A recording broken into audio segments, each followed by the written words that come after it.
Well, let's stay with the UK property sector for a moment, but kind of change angle a little bit. Doom and gloom continues to grip Britain's high streets. 1 in 5 shops now stands empty across town centres in some areas of the UK, Kent, the Midlands and the north east of the country. That's all according to reports by the local data company. We're joined now by Liz Peace, Chief Executive at the British Property Federation, for more. Thanks for coming along. Quick change around there. Just tell us to start what you found from your figures, what's going on in the UK House Street. Well, they're not our figures, they're the local data company, but we work with them because obviously we're very interested in what happens in retail outlets, because it's my members in the property industry who own these properties.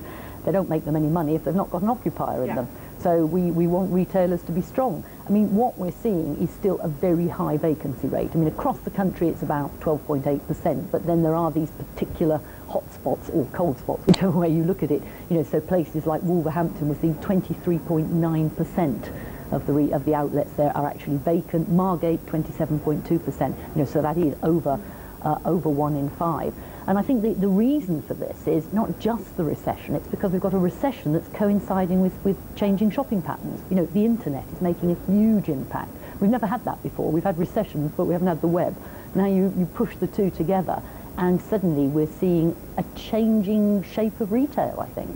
Let me just mention to the viewers, in case you're wondering what these pictures are, that we're showing you in half or probably 2/3 of your screens. This is a live shot of what's going on in Brussels. The red carpet's certainly filling up there. Sarkozy, for instance, on the bottom corner of your screen. We are keeping across the story about this EU summit taking place in Brussels and talks on the outlook for Greece. Kalina Chimenti is there and will bring us all the latest throughout the day here on CNBC. Let's get back though to the story that we're following about the UK High Street.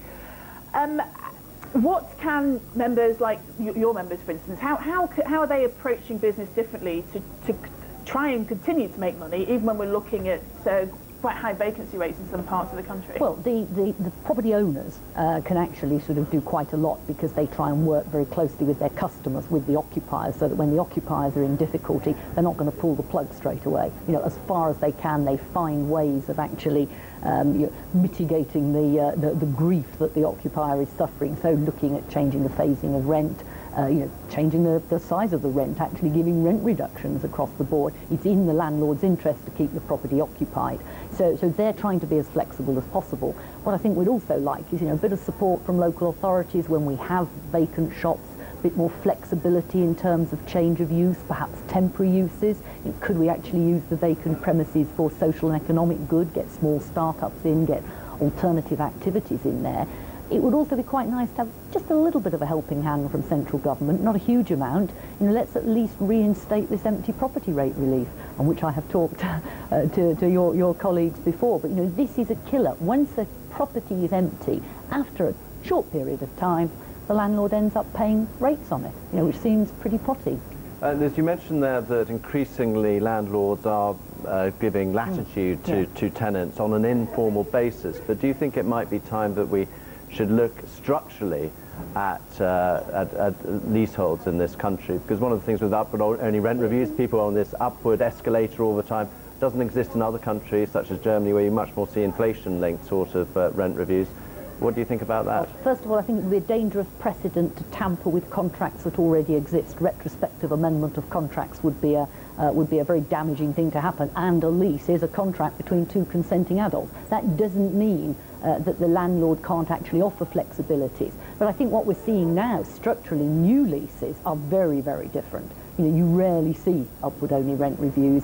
You see a lot different conditions. So as we're going forward, you know, the industry is actually responding, and I think that is becoming as ingrained as the older practices were. Hey, Liz, thanks very much for coming and speaking to us today. Liz Peace, Chief Executive of the British Property Federation. Let's get straight back out to Kalina Chimenti.